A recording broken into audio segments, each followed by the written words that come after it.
أعوذ بالله من الشيطان الرجيم بسم الله الرحمن الرحيم الحمد لله رب العالمين والصلاة والسلام على أشرف الأنبياء والمرسلين وعلى آله وأصحابه أجمعين رب اشرح لي صدري ويسر لي أمري واحلل عقدة من لساني يفقه قولي رب يسر ولا تعسر يا كريم. السلام عليكم ورحمة الله وبركاته. Alhamdulillah, kita menyambung kembali pengajian kita pada kitab Kashifatus Sajah ala syarhi Safinatin Najah oleh Al-Imam An-Nawawi Al-Jawi rahmatullahi alaih. Pada muka surat yang ke-264, faslun fi awqatis salatil maktubah. Maaf. Awqatus salati khamsun. Waktu-waktu salat ada 5. Sesuailah dengan waktunya. Dengan 5 waktu yang diwajibkan kepada kita.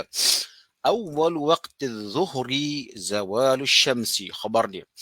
Seawal-awal masuknya waktu zuhur ialah zawalu syams.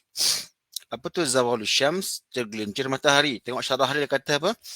Ay aqiba waqti zawaliha fima yadhharu lana fil waqi'i. Waqtu zawal kharijun an waqti zuhri. Baiklah.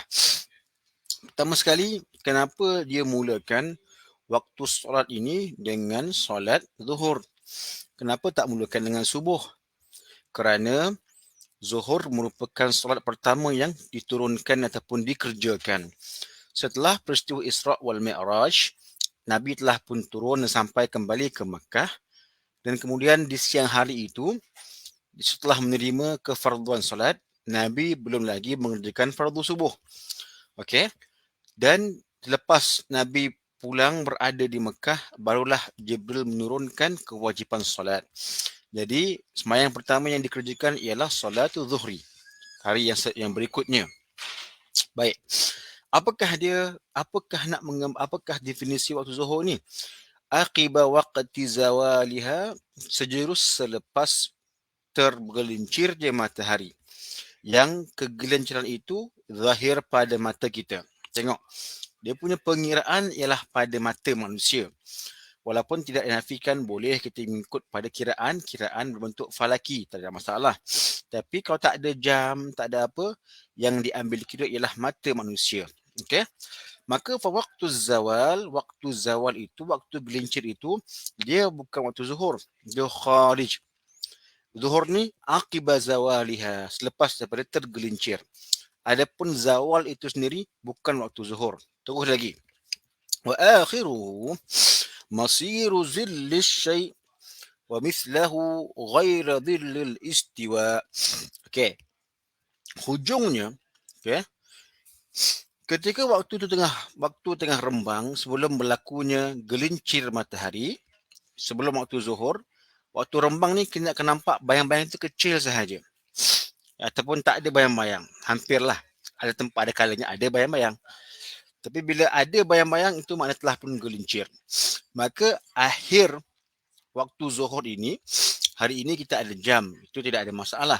Cuma secara tradisionalnya, secara budayanya ialah hujung zuhur ini apabila bayang-bayang suatu itu mislahu, sama panjang. Tapi bukan bayang-bayang istiwa. Ghaira dhil al-mawjud indahu. Okey. Kita pergi ke Falah. Falah ni sebuah tempat yang luas.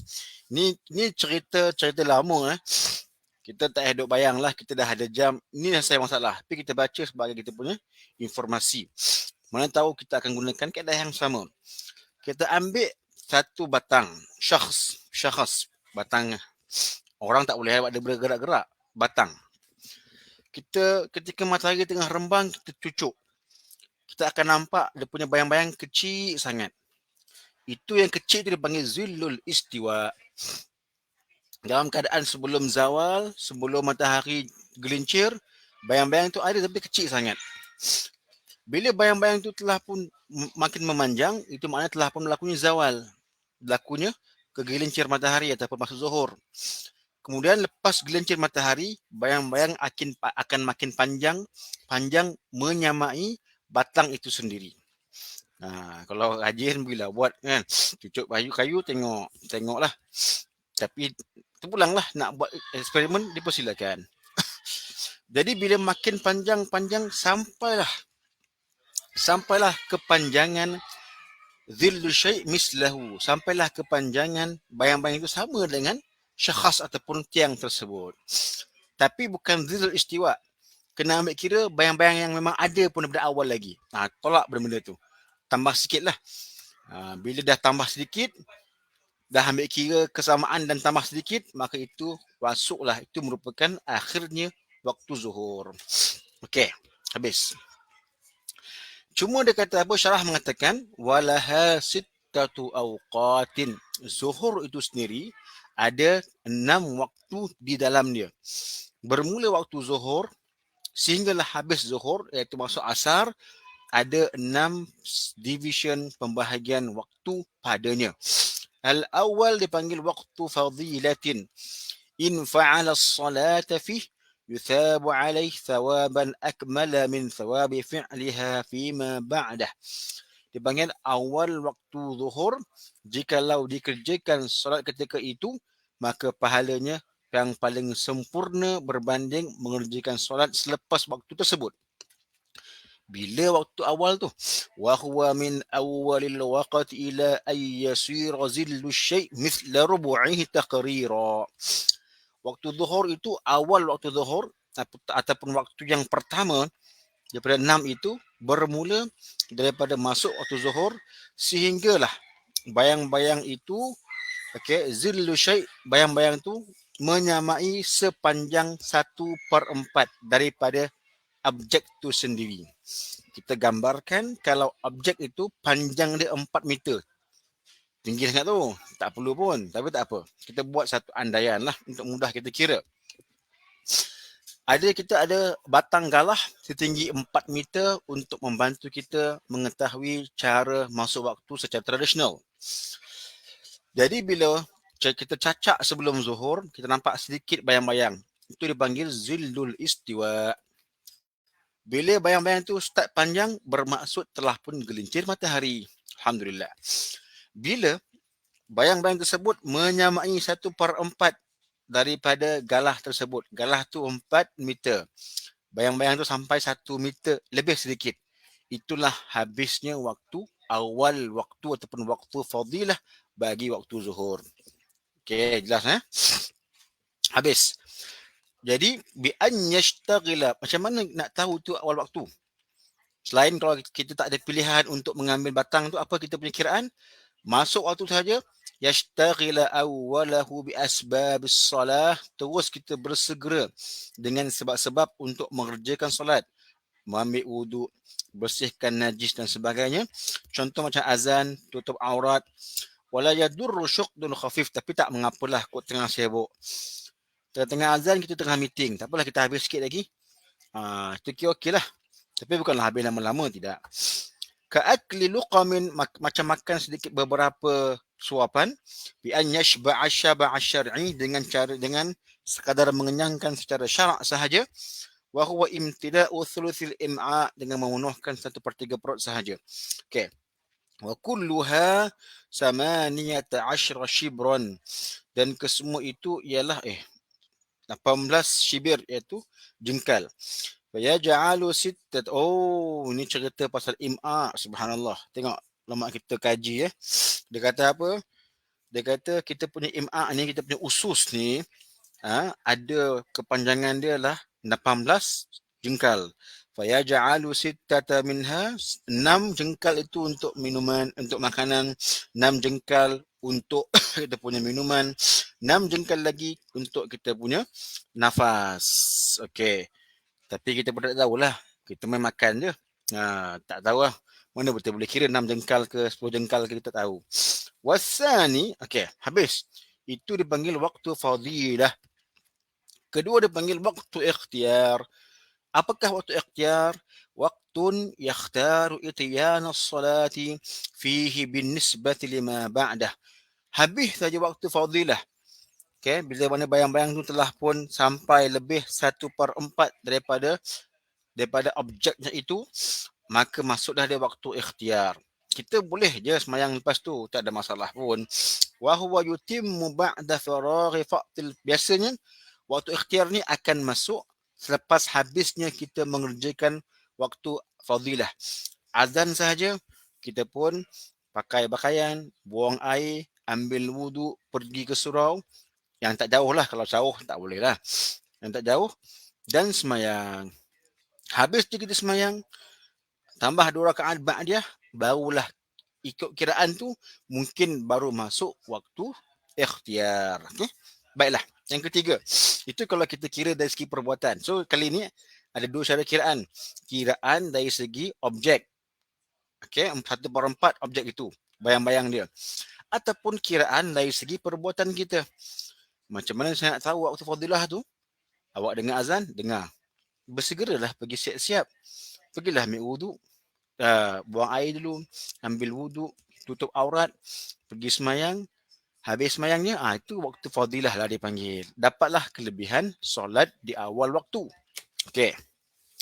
Lepas tu bagi waktu ikhtiar. Bolehkah saya semayang situ? Boleh, tak ada masalah pun.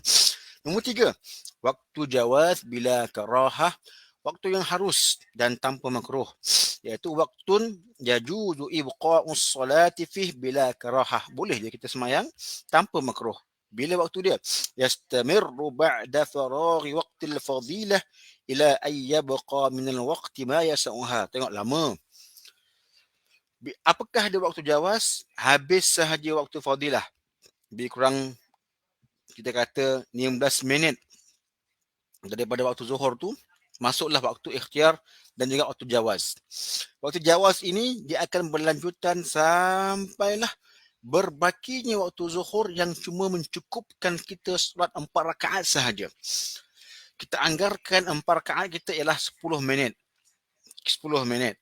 Jadi kalau masuk asar pukul 4.30, okey, waktu jawaz akan bersambung sampai kepada 4.20 petang asar. 4.20 petang. Kenapa 4.20? Sebab cukup-cukup saja untuk mengerjakan. Sebab 20 hingga 30 tu ada 10 minit, itulah tempoh yang cukup-cukup kita mengerjakan semayang zuhur. So 10 minit before asar, that consider as a what? As a waktul jawaz. Okay, halas. Tunggu lagi. Qala Syarqawi, kata Imam Syarqawi, dia ada hasyiah Syarqawi kitab dia. Al-mu'tamadu anna al-fadilata al-wakhtiyara wal-jawaz bila karahatin tashtariku fi awal waqti. Yang paling mu'tamad, waktu fadilah, waktu ikhtiar, waktu jawaz bermula pada waktu yang sama. Betul juga. Waktu jawaz pun bermula pada awal waktu. Waktu ikhtiar dan juga waktu fadilah pun di awal waktu. Okay? Cuma membezakan dia bilakah dia habis. فإذا مضى وقت الاشتغال بما مر خرج وقت الفضيلة. Bila dah habis waktu disibukkan diri untuk semayang semua-semua tu, dah habis semayang pun, barulah habis waktu fadilah. Bermula pula waktu ikhtiar. Bermula pula waktu jawaz dan seterusnya. Okey, habis. Ambil poin-poin je. Keempat, dipanggil warabi' waktu hurmatin. Apa dia waktu yang diharamkan kalau sengaja? Apa dia? Waktun yahrumu ta'khiru ilaih. Waktu yang diharamkan kita sengaja melewatkan sehingga sampai waktu itu. Apa dia? Akhir waktu. Bihaisu yabqa minal waqti ma la yasa'u salah, sehingga kita tangguhkan sampai kita punya waktu yang tinggal tu tak cukup pun sembahyang sempurna. Tadi kita bincangkan bahawasanya untuk mengerjakan solat 4 rakaat zuhur yang paling mu'tadil ialah 10 rakaat. 10 minit. 10 minit tu paling mu'tadil, paling bersederhana mengerjakan solat zuhur.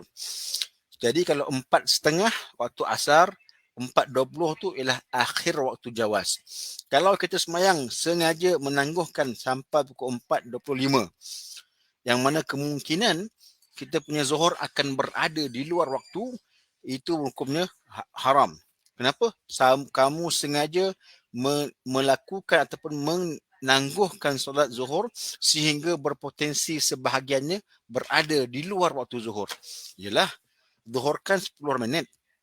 Kita pula semayang 4.25, which is on the left 5 minit sahaja sebelum masuknya waktu asar. Kita sengaja menangguhkan sehingga sebahagiannya keluar waktu asar, maka itu hukumnya adalah hurmah. Tapi kalau kita ngam-ngam, kita dah kira-kira dah, sembahyang zuhur 10 minit, asar 4.30, kita pun sembahyang pukul 4.20. Itu apa hukum dia? Hurmah ke haram? Itu hukumnya ialah harus. Yang hurmah tu kalau sengaja dikeluarkan. Nombor 5, waktu darurah. Apa dia? Akhirul waqti idza zalatil mawani'. Hujung waktu sekiranya tidak ada sebarang mawani'. Apa itu halangan? Wal baki minal waqti qaddu takbiratu fa akthar. Dan baki waktu itu secukup-cukup takbirah sahaja. Fatajibu hiya ma qablaha in jumi'at ma'aha. Okey. Waktu darurah ni ialah waktu hujung waktu. Kita contohnya, ini cerita mawani' ni, cerita tentang orang yang berhalangan. Dia panggil zawalul mani' wa turubul mani', hilangnya penghalang dan juga adanya penghalang. Kalau contoh kita katakan orang tu haid, perempuan tu haid, okey. Kemudian haid dia berlanjutan sampai waktu zuhur. Tiba-tiba sebelum asar lagi 2 minit, maknanya cukup-cukup untuk takbir dia, haid dia habis. Adakah dia wajib ganti haid zuhur? Ya. Kenapa? Kerana hilangnya haidnya itu sekadar-kadar waktu zuhur tu berbaki sepanjang takbir sahaja. Cukup. Cuma kalau haid tu hilang ngam-ngam waktu asar, so tak wajib sembahyang zuhur lah. Okey? Tak wajib sembahyang zuhur ke? Wajib sembahyang zuhur. Sebab apa? Dia dijamakkan bersama. Itu waktu dia. Itu maksud dia. Walaupun kamu suci ketika asar, tapi zuhur kamu tak suci lagi. Tapi bukankah zuhur asar tu dijamakkan bersama? So walaupun kamu hilang haid ketika waktu asar, kamu kena qada zuhur dan asar. Limadha? Kerana zuhur merupakan waktu darurat bagi asar. Kalau kamu punya haid berhenti ketika zuhur, kamu kena qada zuhur dan lepas tu sembahyang macam biasalah, asar, maghrib, isyak. Tapi kalau kamu punya haid berhenti ketika asar, kena qada zuhur dan asar.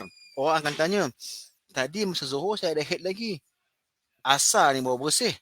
Kerana zuhur merupakan waktu darurah, maka sebabkan kamu berhenti haid ketika waktu zuhur asar, zuhur pun dibawa sekali. Berhenti haid ketika maghrib wajib semayang. Isyak terus sampai habislah. Kalau berhenti haid ketika waktu isyak pun wajib diqada isyak dan juga dengan maghrib. Itu dipanggil waktu darurah. Okey. Last sekali waktu uzur apa dia? Waktun sababuhul uzuru wa huwa waqtul asli man yajma'u jama'a ta'khir. Waktu uzur ya waktu yang ada sebabnya uzur yang dijamakkan kepadanya jamak takhir. Apa nak kata ni? Nak katakan bahawasanya kalau ni gambaran kalau dia ni sekarang bermukim. Dia bermukim. Okey, dia bermukim. Lepas tu dia dengar azan zuhur. Dan dia planning memang dia nak bermusafir pukul 3 nanti. Tolong illustrate kan, tolong bayangkan dia nak musafir. Sekarang azan zuhur berkumandang, dia masih lagi di rumah. Boleh jadi semayang zuhur. Tapi tak semayang. Dia kata apa? Saya nanti nak musafir pukul 3. Nanti saya jamak takhir lah. Boleh ke? Jawapannya boleh. Kenapa? Sebab waktu zuhur asar tu waktu uzur dia. Dan dia pun dah ambil asbabus safar. Dan dia tidak dikira sebagai orang yang melewatkan solat. Sebab apa? Pukul 3 tu, dia dah musafir. Patutnya dia boleh semayang kat rumah zuhur tu. Dah dengar azan pun, dia relax. Pukul 3 baru dia keluar musafir. Pukul 4.30 masuk asar, dia pun jamak takhir. Jamak asar dan jamak zuhur. Zuhur tu pula walaupun pada awal zuhur dah lepas, dia masih lagi berstatus bermukim. Adakah dibolehkan? Dibolehkan. Kenapa? Itu keuzuran waktu uzur bagi orang yang menjamakkan jamak takhir. Oh, tak semestinya kena azan terus. Lagi baguslah. Tapi kalau kamu nak jamak takhir, dipersilakan. Tak ada masalah pun. Rasa tak syok dengar azan tapi tak keluar. Tak syok. Syok tu nombor dua. Nak semayang silakan. Tapi kalau kamu plan nak musafir pukul 3 petang, 2:30 petang, boleh aja. Kita lewatkan, kita tak semayang Zuhur. Pukul 3, 2:30 kita keluar bermusafir. 2:45 kita dah berada di tempat musafir. On the way. Pukul 5 kita stop semayang jamak takhir. Walaupun Zuhur tadi tu kita berada di mukim. Kita bermukim. Boleh ke? Boleh, sebab asar tu merupakan waktu uzur bagi dia. Khalas. Okey, cukuplah kita berhenti je. 5:30 lah. Hari ni ada hal sikit. So, kita stop sini. So, kita dah aware apakah dia waktu pembahagian waktu bagi waktu zuhur. Ada fadilah, ada ikhtiar, ada jawaz, ada hurmah, ada darurah dan ada apa lagi? Ada idrak. Itu tambahan lah. Nanti kita akan lihat kemudian. Sebelum kita lihat juga awal waqtil asri insyaallah. Rabbana atina fid dunya hasanah fil akhirati hasanah wa qina adzabannar. Wa sallallahu ala sayyidina Muhammad wa ala alihi wa sahbihi ajma'in. Walhamdulillahi rabbil alamin. Taqabbalallahu minna wa minkum. Assalamualaikum warahmatullahi wabarakatuh.